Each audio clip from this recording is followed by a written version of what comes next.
Chairperson's Choice, and I'm going to have Ron K from Doylestown talking on God as you understand him. I love Ron. I always have him speak for me because I love his message. And with that, I will give you Ron. Hey, thanks. I think I have to unmute my audio. Can't unmute. Unmute.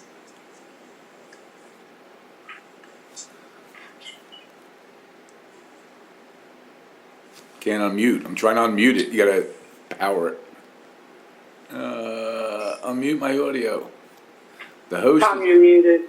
It won't. It won't unmute me. It won't unmute. Unmute me. Ron, you're muted. I understand that. It won't let me unmute for some reason. You're still muted. I know. I'm working on it. Can you unmute me? Unmute me. Wait a minute. There. Just hang Is on. there a way to unmute him? Yeah, Tom's working on it.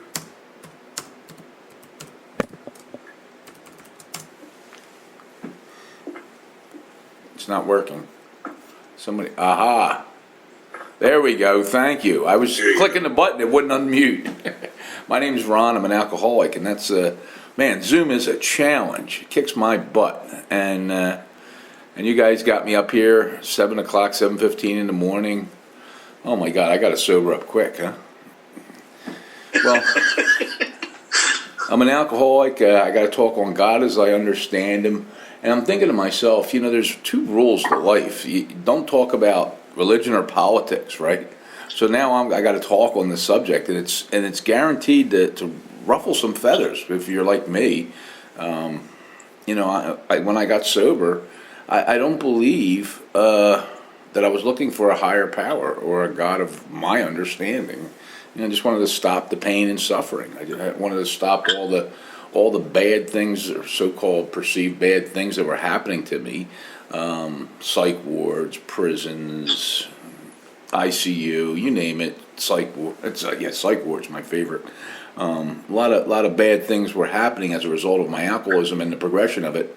And I had been sent to a Catholic school, a grade school, and I never truly got anything from it. I had a disconnect. It talks about this separation in AA, where we come in and we're separate from God, whatever that is, as you define God.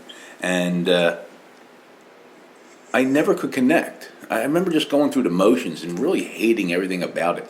And I remember being in the church, and I'm like, like stained glass windows and robes and smoke, and I'm like, I don't get it.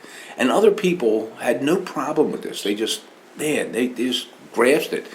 But being an alcoholic, I had this indifference to life and this different way of thinking, and I could pretty much guarantee that there wasn't a God, because my simple experiment was simple like this. I would pray to God, give me this, give me that, give me this, give me that, and I wouldn't get it. So there you go. There is no God. Or even if there is, He's worthless to me because He's not giving me what I want, right? So I had no use for this. So there started the journey, running on self-will to get what I want, running on my best thinking, and never wanting to live along spiritual lines. I mean, I don't know about you guys, but even when people come into the program, they come in for two specific things, like I did, for cash and prizes, right? I'm not here to get spiritual and help others and get a relationship with a God of my understanding. Like that, I'm going to puke if you offer me that. But if you say, hey, listen, Ron, you sober up and you're going to get these cash and prizes, being a spiritually sick, selfish and self-centered person, I'm going to be hook, line, and sinker. Like, okay, cash and prizes, let's go get these things, right? And so this is what I'm up against as I walk in to AA, and then I'm get hit with these 12 steps and this program of recovery and a sponsor who directs me to 12 and 12 meetings and big book meetings and wants me to do step work. I'm like, what has this got to do with alcoholism and not drinking?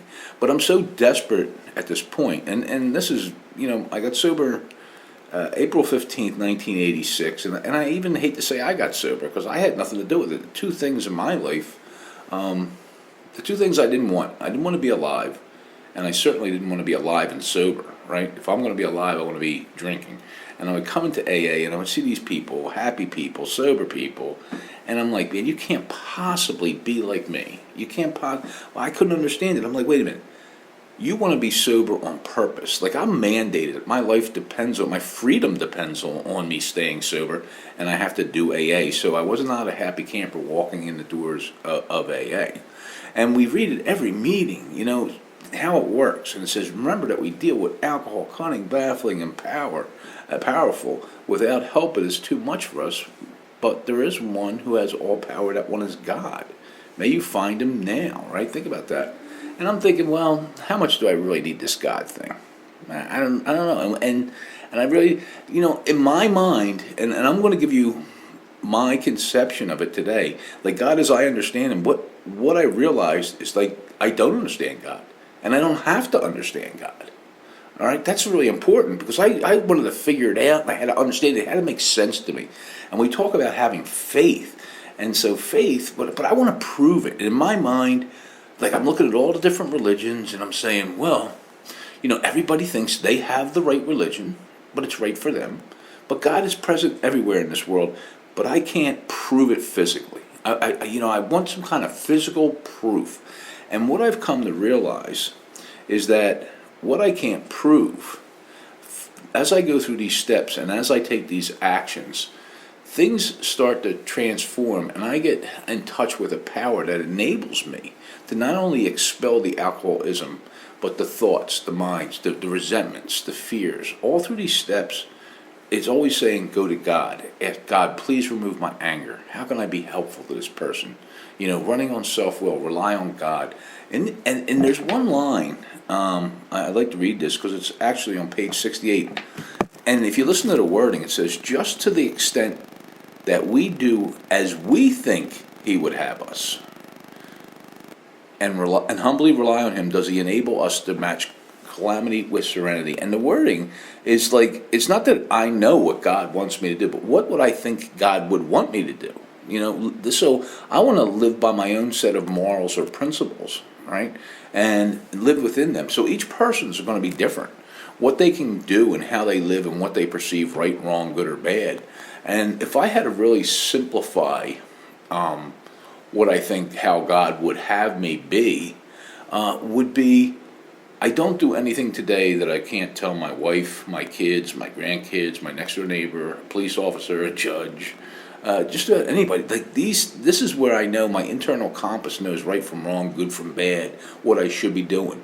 And for a long time prior to this, I'd live a double life. I want to, okay, I'll do one thing on the surface, but I want to rip, rob, and steal and get mine on the bottom.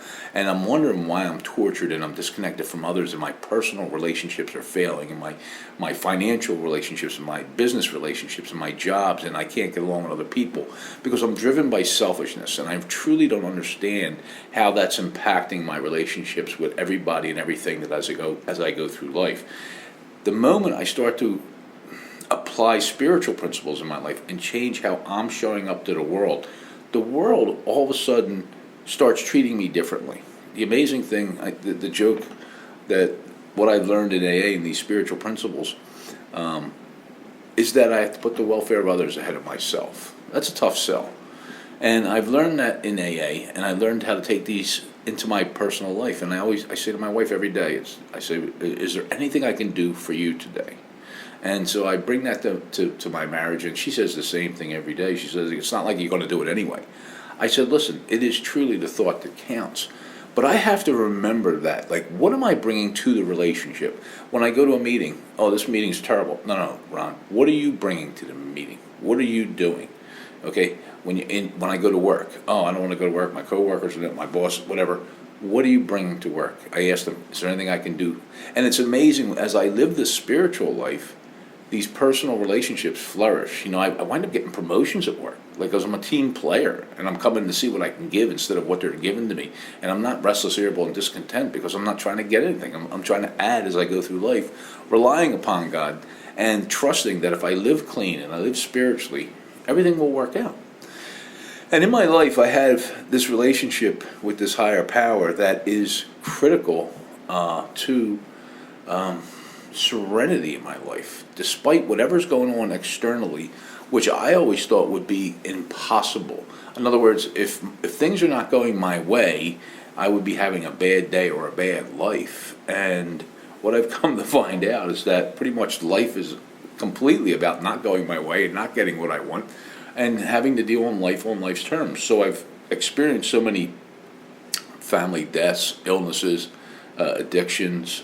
Even in myself, I'm a member of Al-Anon. I love doing Al-Anon because it really ties in full circle. I remember as a kid, my father says, "Wait, you have kids? They're going to pay you back for everything you did to me."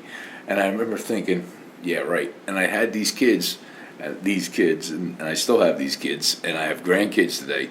And I go through what I've seen that I put my father through, and I got to experience it firsthand, that nothing gets me closer to God than the things that I cherish and love the most in the world, and that would be my kids when they hit their addictions, and it almost killed me. I just found that I felt so hopeless, so powerless in my life. So many times over the last 36 years, I've hit these physical or mental or spiritual bottoms that put me up against the wall. And, basically, I don't know if you ever got into a dark place where you just want to die. I can't take life anymore. It's just too much for me of myself and on my own. And the beautiful thing of this program is always sending me to God for power, direction, and guidance, right? And as I do that today, it's so simple. Right? I'm always going there. I always give the example of 2014. I had a massive heart attack, and I remember being at Doylestown Hospital, and my wife is there, and the doctor's looking at me, and then all of a sudden a second doctor comes, and a third, and they're like this, they get all excited and stat, and my wife started to get really nervous, and then what happens next? I start to get nervous. I'm like, oh my God, I'm going to die, right? And I remember saying to him, "Look, just give me 5 minutes alone in this room. Just give me 5 minutes alone." And the first thing I did is what I was taught. I went to God, and I was like, "You know what, God? You've given me a life second to none. And if this is it, if this is the end, I'm okay with it. However, if I walk out of here, you have more work for me to do." And I remember just like that, a peace came over me that I knew I was going to be okay, whether I lived or died. Like, that was really powerful. And I just was like, okay, let's go. And I was able to walk through that. And I have congestive heart failure today. I got pacemaker, defibrillator built in my chest, and 4 stents. And I mean, it goes on and on and on. Recently, I just lost 85% of the motor skills in my right hand.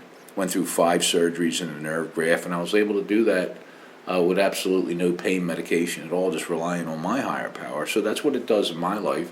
And then I guess it's like 4.5 months ago, I just had a shoulder replacement, and I was able to go through that surgery with no medication, just a reliance on this God. And I said to him, I said, "God, you know what? This is so important that I get through this, because I can bear witness that, we're capable of living with discomfort and pain, not drinking and not having to take a drug, because I can bear witness to other people."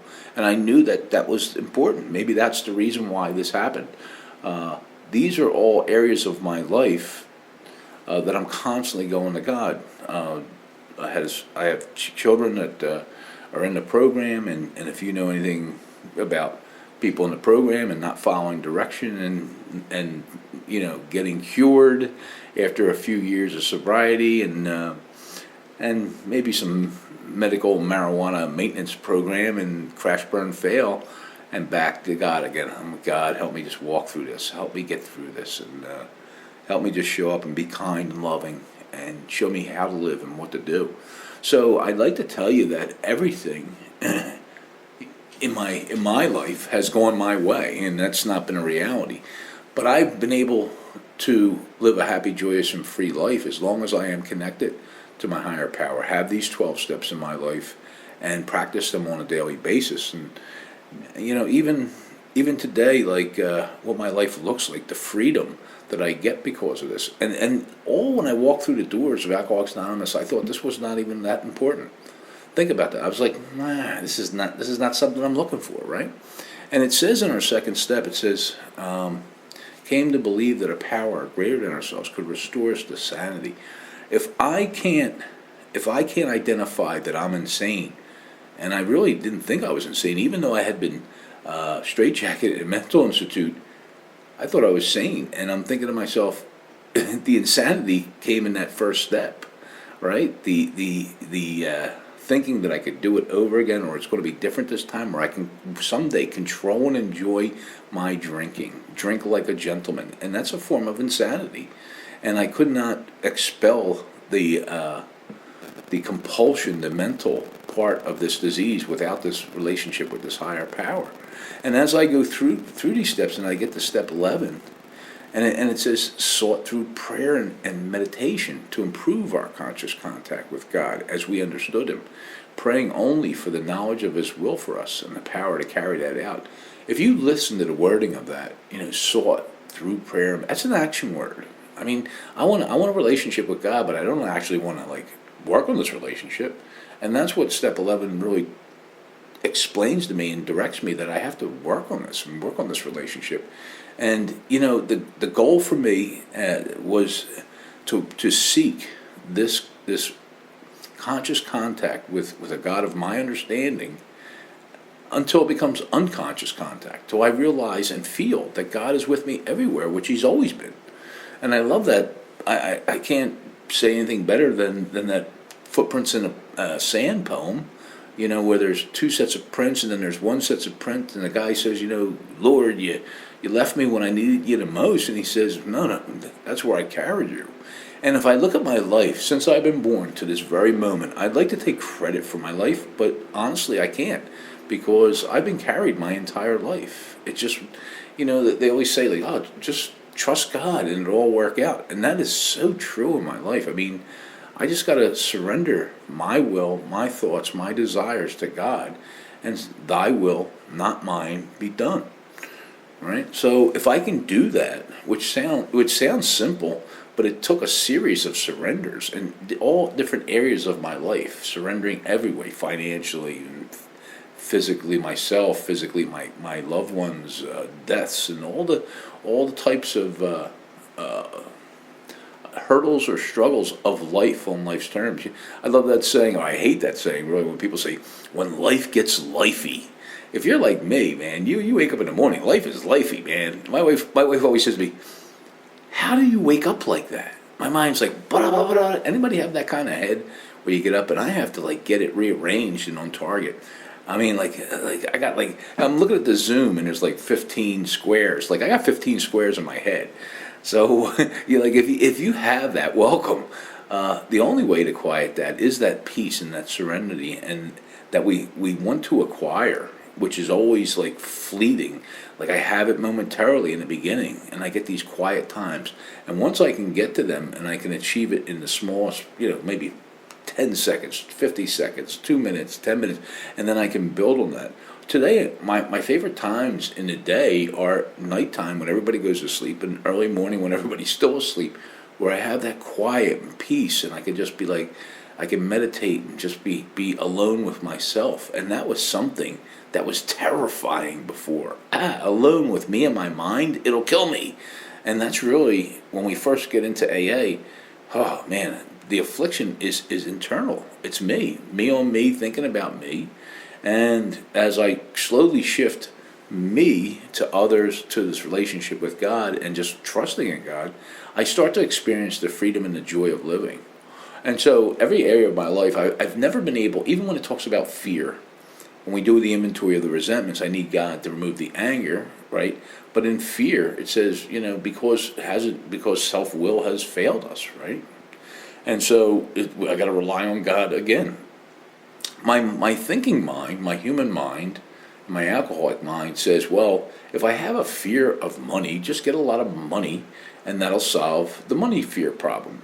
And so I work really hard, I get a lot of money, and then what happens? Well, now I have a fear that banks are going to go out of business, I'm going to lose all my money, so I can never lose fear. It comes constant. I have a fear I'm going to be alone forever, then I get a girlfriend, then I have a fear she's going to leave me. Fear is constant, right? So this is every area of my life where fear will creep in, and this is constantly going back to God. God, you dictate what comes in my life and when it leaves. a lot of spiritual teachings go back to some Buddhism too, because it says, in Buddhism they say, we live in a world of impermanence. Everything that has a beginning has an end. And in Catholicism, we say everything in our lives is on loan from God, which is basically, loan is not permanent, has a beginning and has an end. So if I can make my peace with that everything that has a beginning has an end, and just to be able to be present in the moment, enjoy what I have, I will have a joyful life. But I don't know about you guys, but you ever just constantly looking ahead, or looking in the rear view mirror at the past? Coulda, shoulda, woulda, but I should have bought Bitcoin, right? Future. Oh my God, I'm going to be alone and dead. I'll manufacture problems, and I think that's what alcoholism is really the runny mind that can manufacture problems out of thin air, right? Manufacture resentments. And it's funny when we're doing inventory with guys, and get the guys that you sponsor, and we try to identify resentments. And I said, well, you really want to do a thorough inventory.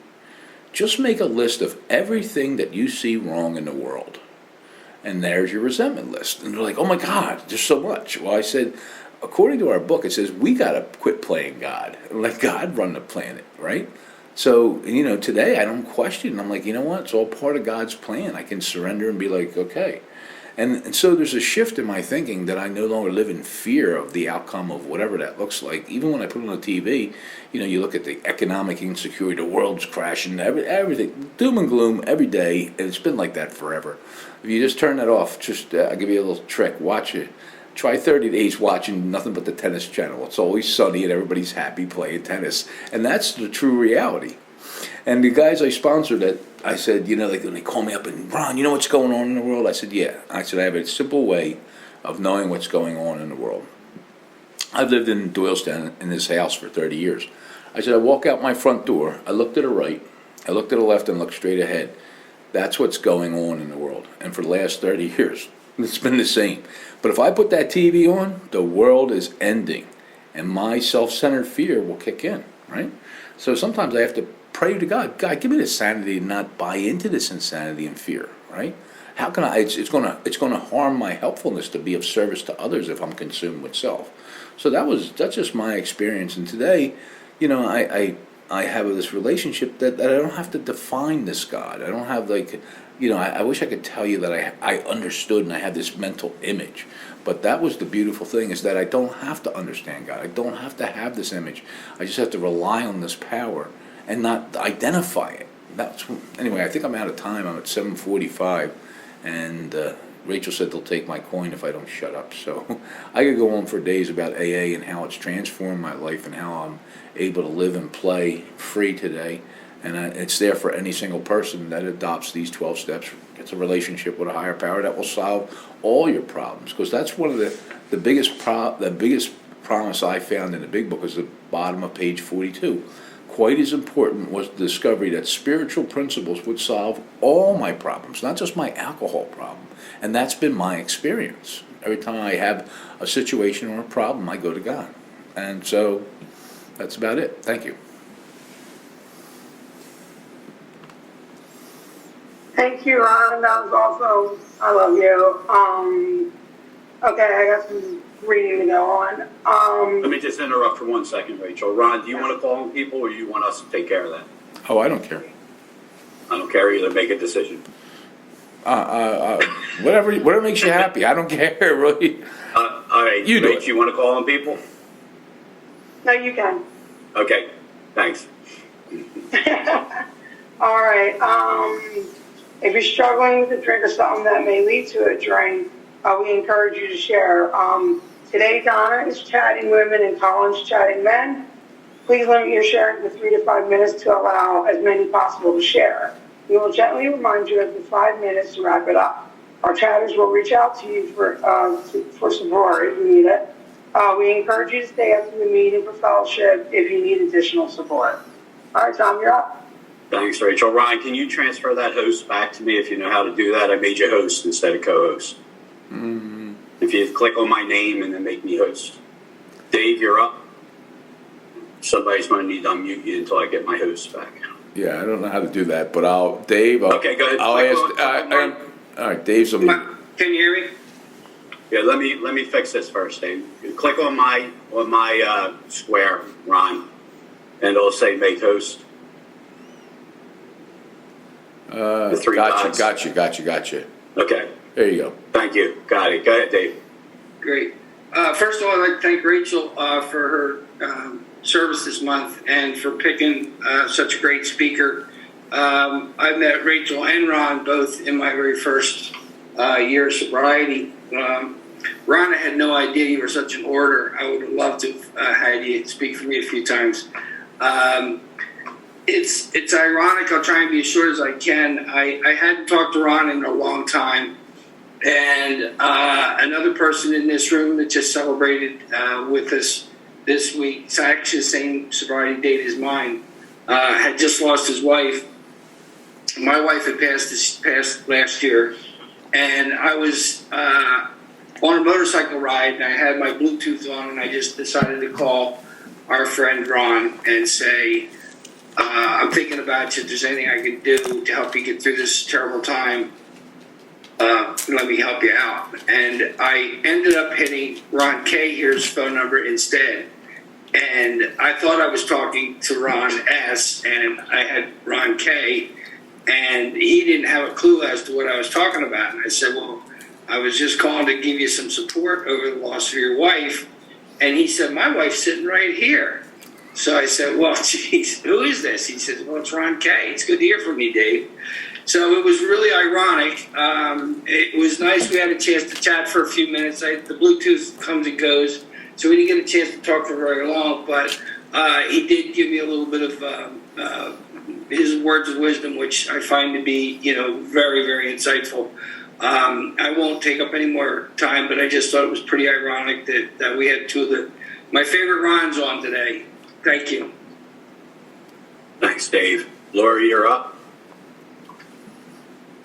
Hey, good morning, gang. I'm Lori. I'm an alcoholic, and Rachel, thanks for sharing, and congratulations on the anniversaries, and thank you so much, Ron.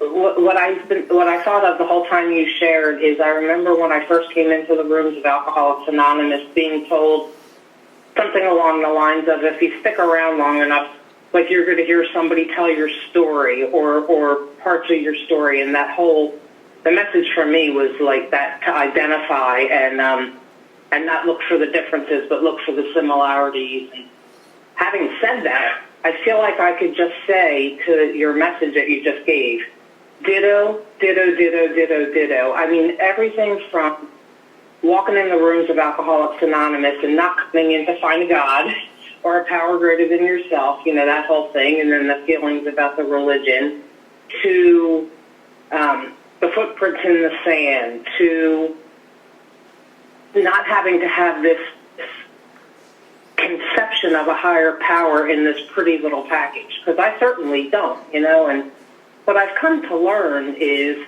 for me, this program is spiritual in nature. I wholeheartedly believe that, and what I feel like I've learned in the rooms of Alcoholics Anonymous is spirituality that I believe I never had prior to come into the rooms.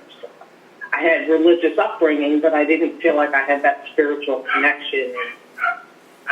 Although I don't feel I'm anywhere close to what I heard you deliver this morning, as far as the way I heard it was kind of like the conceptions of that higher power going from my head to my heart. That's kind of where I feel like I heard that.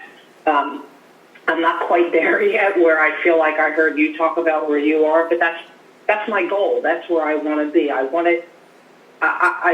strive. I hope that it becomes just sort of this natural part of my everyday life. And I experience moments of that, but it's certainly not there all the time. But, I certainly did not come into the rooms of Alcoholics Anonymous looking for any of that. Look, I had to be told I was an alcoholic. I didn't even really know what Alcoholics Anonymous was all about. I think my initial thought was that it was going to teach me how to drink responsibly, like that one commercial said. It's not anything like I imagined. And I know today Alcoholics Anonymous is like the greatest thing that ever happened to me. It gave me a life beyond my wildest dreams. It's not all peaches and cream. It's not all happy. I mean, life happens, and you talked about that too. The life gets life, The sayings we learn in Alcoholics Anonymous, I shake my head, but then I find myself reverberating them over the years, Anyway, great message. Thank you so much. That's all I've got. Thanks, Lori. Milo, you're up. Good morning, everybody. My name is Milo, and I'm an alcoholic. My sobriety date is April Fool's Day, 1989, which only goes to prove if you don't drink and you don't die, time will take care of itself. I really appreciate your message, Ron. You mentioned the problem, but you talked about the solution. So many of us come into Alcoholics Anonymous and ask, tell me what I have to do. And, it's a common trait among alcoholics that the last thing we want to do is what we're told to do. So it's kind of a problem there for many of us. And, the book says that we have but two alternatives. One is to go on to the bitter end, and the other is to pick up a set of spiritual tools. And this kit of spiritual tools for us is a set of directions that are codified in the book from which the fellowship takes its name. And these clear-cut, simple directions that, if followed, will not only expel the obsession for alcohol, but allow the practitioner to live a happy, healthy, and whole existence. The just not drinking is a great thing. Don't ever think that that's not something spectacular. That's something incredible, because an alcoholic going one day without a drink is a remarkable feat, and you should take pride in that and give yourself a pat on the back. You deserve it. However, just not drinking is not the cure for alcoholism. Because if just not drinking is the cure for alcoholism, why would we need meetings of Alcoholics Anonymous? The reason we need meetings of Alcoholics Anonymous is because our alcoholism is with us whether we're drunk or whether we're sober. It says is that we have to have an essential psychic change, a vital spiritual experience, the development of a new moral psychology. All that AA psychobabble for I used to think one way and now I think another. And the essence of any kind of spiritual awakening is the simple belief that God can do for you what you cannot do for yourself. You don't have to do this alone. A matter of fact, there's maybe debate whether you can do it alone. But there is no debate that if you join us and take the hand of God and follow those clear-cut, simple directions, as the book says, we can emphatically assure you you're on your way. Thanks. Thanks, Milo. Nan, you're up.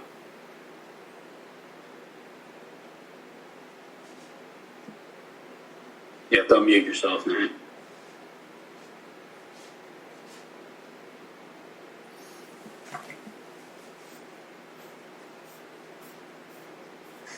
Good morning, everybody. My name's Nan. Grateful recovering alcoholic. My sobriety date is August 19, 2000. First of all, Ron, thank you for that share. I had some tingle moments, and those tingle moments always tell me that truth is being spoken. There's something going on there. Thank you also to Rachel and Tom for having this meeting open. Gratitude, much gratitude. So I'm hanging around in the hospital and I'm thinking about what you had to say about pain meds and this and that and the other. And it really is a conundrum, especially for recovering people. Do I, don't I? Call my sponsor, what do I say? Blah, blah, blah, blah, blah, blah, blah. The bottom line, it comes down to each and every person. But the reality is, your message, what I heard most profoundly was, I'm not in charge. I don't have a thing to do with this whole damn thing. It's God's will. And so what I prayed today is, God, allow the people whose hands touch me, who are here to heal me, let them have your will, your best intention. And look, just let me trust that that's going to be enough.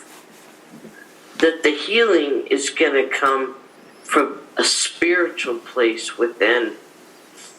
That my physical health is not a manifestation of my spiritual condition. We are just skin and bones, you know. The bottom line is we are spiritual beings passing through a physical world. And this physical being happened to find something called alcohol. And I liked it a whole lot. However, you know, I had quite the ego, and alcohol really helped to enhance that ego. And I was not living a spiritual life by any means. I was running on me. And when I'm in the driver's seat, what a disaster it is. It's like putting, I don't know, a 4-year-old in an Indy race car. It just doesn't work. So thank you for sharing this morning. I got some tingles, and I know that I heard the truth. And I am grateful to be here. I'm grateful to be recovering. Thanks again for keeping this meeting open, guys. Take care. Thanks, Nan. Lisa, you're up. Yes, hi, Lisa, alcoholic. I want to thank you, Ron. That was an awesome share. You made. What happened with me when you were speaking was I was thinking about God and continuing to make that conscious contact with God. It's an awesome program. The first thing you spoke about was when you said that two things we talk about that they say we shouldn't, which is religion and politics. And I was on the phone with an AA yesterday, and we got on the. I had called her, and we were talking about the spiritual progress that we're making, and some way or somehow we got on the subject of politics, and it all went left. Oh my! And we both know not to speak about that, but we thought we were innocent in mentioning one thing, and then I added to it, and then she added, but look at that, but then this is what's, and it was just in all the spiritual part aspects of it was gone and lost. And what happened was the phone got disconnected, or not. We don't know what happened, but the phone got disconnected. She called me back, and I said, we are not talking about politics again. It just took away the spiritual concept that we were on. Thank you for letting me share. Thanks, Lisa. Malcolm, you're up. Hey, good morning, everybody. I'm Malcolm. I'm an alcoholic and addict. Ron, thank you. Thank you for sharing God as you understand him now. Rachel, thank you for choosing Ron, and thank you to everyone who shared and those who are helping to keep us safe from the bombers. Man, I really appreciate just the way that you kind of delivered, and the way that it prompted some others as well, and what they shared about the spiritual solution. And I love just being reminded that just stopping drinking and drugging in and of itself does not bring about, if you will, renewed confidence, whatever in self, and ability to deal with life when it becomes lifey. Yeah, I've heard that here as well. And it's still early for me in this process, but just being open to the idea of what I heard. I think it was Milo share something about this sort of psychic change, and what I heard you share, that the spiritual component of this program will help me deal with more than just my alcoholism and also the other things that I enjoyed doing as well, the dry goods.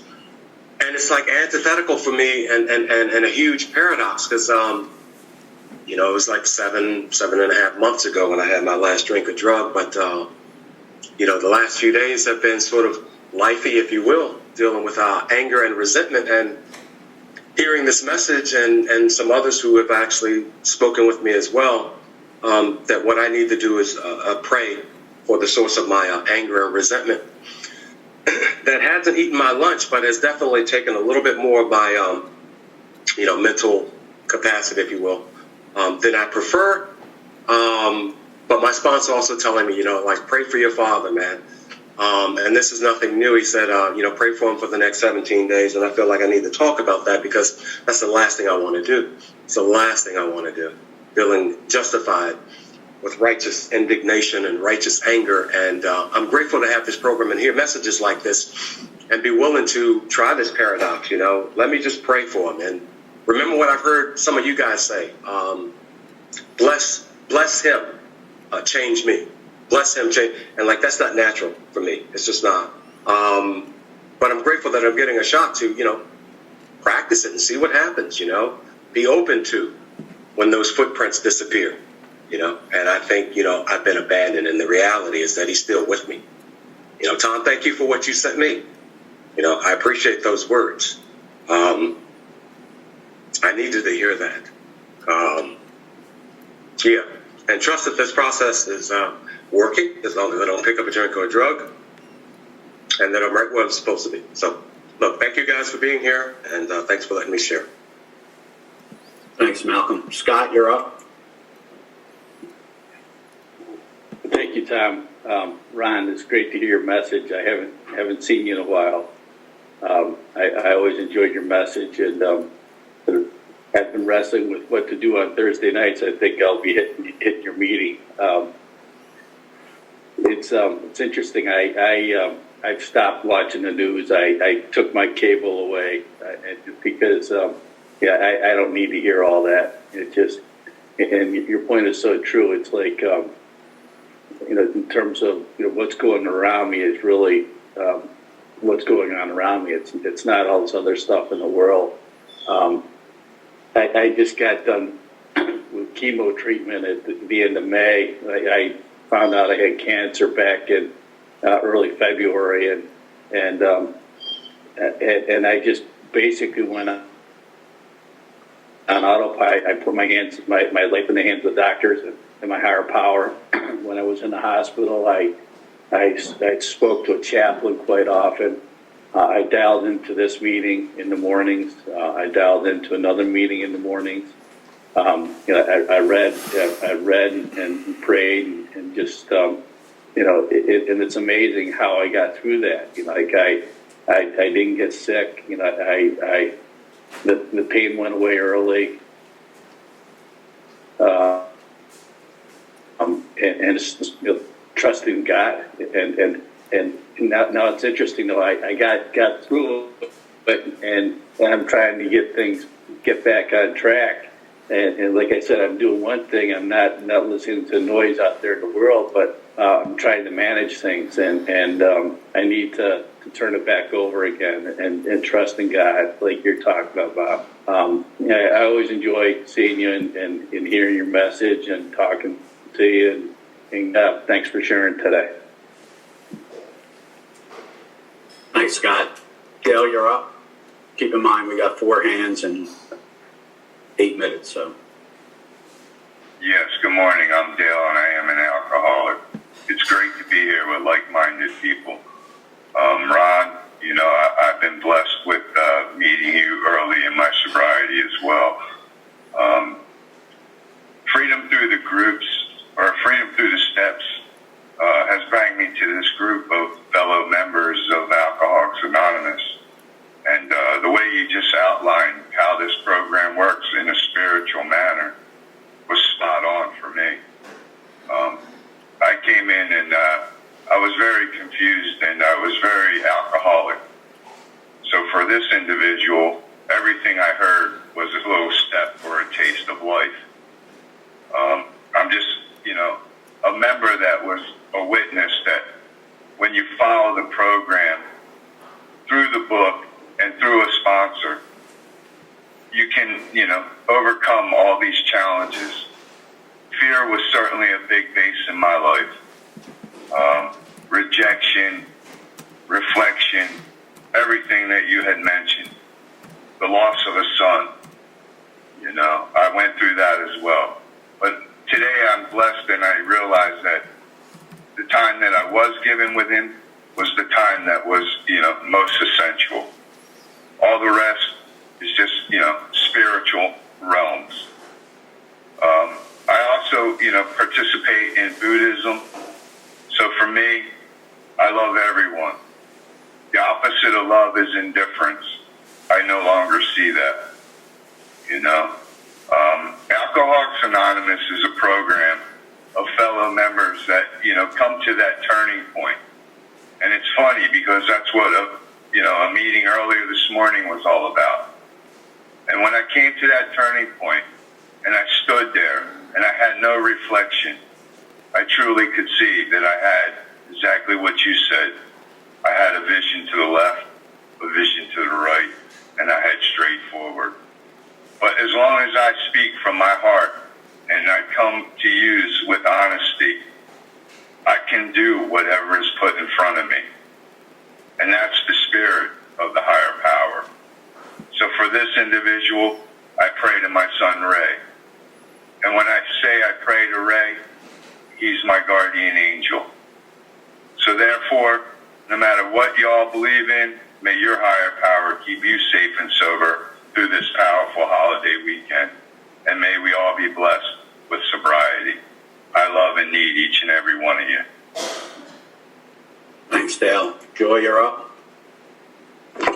Hi, my name's Joy. I'm an alcoholic, and it was good to hear you, Ron. And I was just thinking, the last 11 and a half years for me has been about the, death of self, death of ego, balance, bringing God in, really trying to work on that relationship, and I often, when I'm talking to people, I think of like kind of the death of alcohol, and then later like realizing, for myself that it was everything. I had to kind of chip away and surrender everything. And today I was just, I had that. I was coaching myself, and I have a healthy side today. And I am feeling the heaviness of the world and things outside of myself. And I had the same kind of speech. Look to your right, look to your left, look in front of you. Your best, your best course of action is to take good care of yourself. And then you're like most effective for the people who need you. And I also shut off the news years ago because I have to protect my space. But I know what's going on, to some degree. And, and I just know that, like, I am my best if I can trust God, help others, and, clean house. And so, I'm just glad I was at this meeting, and thank you. Thanks, Joy. Tony, you're up. Good morning, everybody. I'm Tony. I'm an alcoholic. And Tom, I just got your message. I would like to go on after Molly if there's still time. Okay, thank you. Molly, you're up. You have to unmute yourself. Okay. Okay. Yep. Hi. I just want to say quickly, I've been chatting with Donna, and it's been very helpful. And the speaker was really, everything I've been hearing has helped me. I've been relapsing and trying to coach myself, as someone just said. I haven't been honest with my sponsor and home group completely. And I'm just going to stay on and get some phone numbers. And so I don't want to take up any more time than that. Thank you for being Thanks, here. Mom. Definitely stay on. There's some strong, sober women on this meeting that'll be glad to talk to you. So stay with us after the meeting. All right, Tony. And then just you got a couple minutes, and I'll give it back to Rachel. I'll take a minute. I just wanted to thank you for putting this wonderful meeting on, and thank Ron. This kind of person that, for me anyway, doesn't bowl me over right away, but you just keep coming back real steady. And it's not like a mountaintop where I have a peak experience and have to struggle to get back there. I want to thank you so much for being so smooth and consistent, and I don't mean smooth in a pejorative way. I was more than happy. It does my heart more good to yield time to others, because I know of at least one person I'd like to see reach out and include yourself. Don't wait to be included. My point was going to be that not only is life lifey, but if you want a hint, and I don't want to give advice, life is daily. It's so daily. Thank you. Thanks, Tony. Back to you, Rach. Hi.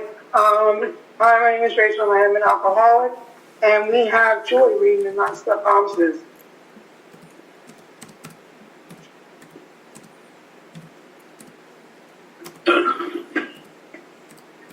You have to unmute yourself, Joy.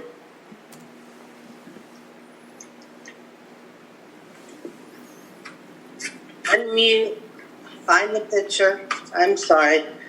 I got caught up in the... All right, promises. My name's Joy. I'm an alcoholic. The AA promises. If we are painstaking about this phase of our development, we will be amazed before we are halfway through.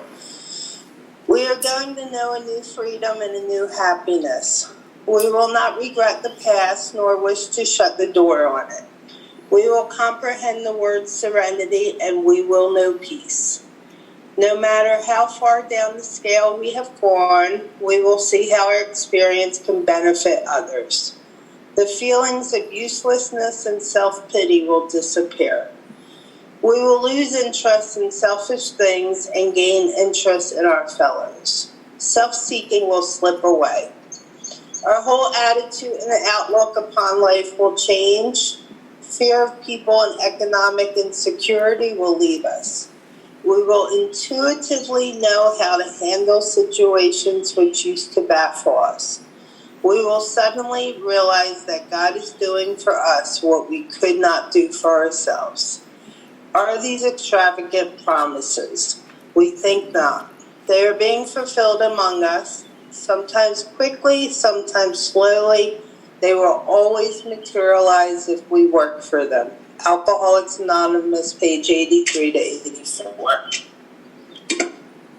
Thank you, Joy. And we have Dale Petty reading the last two paragraphs of Vision for You. Good morning, everyone. I'm Dale, and I'm alcoholic. Our book is meant to be suggestive only. We realize we know only a little. God will constantly disclose more to you and to us. Ask Him in your morning meditation what you can do each day for the man who's still sick. The answers will come if your own house is in order. But obviously, you cannot transmit something you haven't got. See to it that your relationship with Him is right, and great events will come to pass for you and countless others. This is the great fact for us. Abandon yourself to God as you understand God. Admit your faults to Him and to your fellows. Clear away the wreckage of your past. Give freely of what you find and join us. We shall be with you in the fellowship of the Spirit, and you will surely meet some of us as you trudge the road of happy destiny. May God bless you and keep you until then. Thank you, Dale. And thanks, Ron, again for coming and speaking with us. It's a great meeting. And we will close with a moment of silence, followed by the serenity prayer. Anonymity first. Oh, yeah, talk. Okay, the statement of anonymity is our talk tradition. Anonymity is the spiritual foundation of all our traditions, ever reminding us of those principles before personalities. When using digital media, AA members are responsible for their own anonymity and protecting that of others. Thank you. Start time. All right. God, grant me the serenity to accept the things I cannot change, the courage to change the things I can, and the wisdom to know That's me. God's will, not ours, be done. Amen. Keep coming back. It works if you work. Great job, Rachel, thank you, girlfriend. Thanks, Rachel. Perfect. Thank you. That was great. Thank you. Thank you, Ron. Really Happy birthday to all those It was nice who had seeing everyone. birthdays. Thanks. Thank you. Have a great day, everyone. Happy 4th of July. Happy We can have the Wednesday on. Free for us. Thank you, guys. We'll see you guys tomorrow. We can have Thanks, Wednesday Ron. on for Molly if, It's good to see your dad too. Molly. Where's Molly? I'm here. okay. Okay. Independence doesn't mean do it alone. Take my number down, Molly, okay? I put it in the chat. We have no Okay. men struggling, so if they could disappear, we got the women talk to I'll Molly. disappear, but be blessed, Molly. Be well. Thank you. We love you. Thank you. Absolutely. We need each and every one. Yeah, Tom, if you want to pass the host to me, I can, I will do that. Yep. Okay. Everybody have a good day. Thank you. you too. Thank you, Ron. Thanks, everyone. Yeah, and Rachel, don't you let Tom give you any crap, and don't apologize to him. He passed his host to, the speaker in the middle of the meeting. He wasn't supposed to do that. All right, I'm leaving. If the men could drop off and give the women some privacy here, that would help. Thank you. I'm here, yeah. Okay, So, I before we turn over to the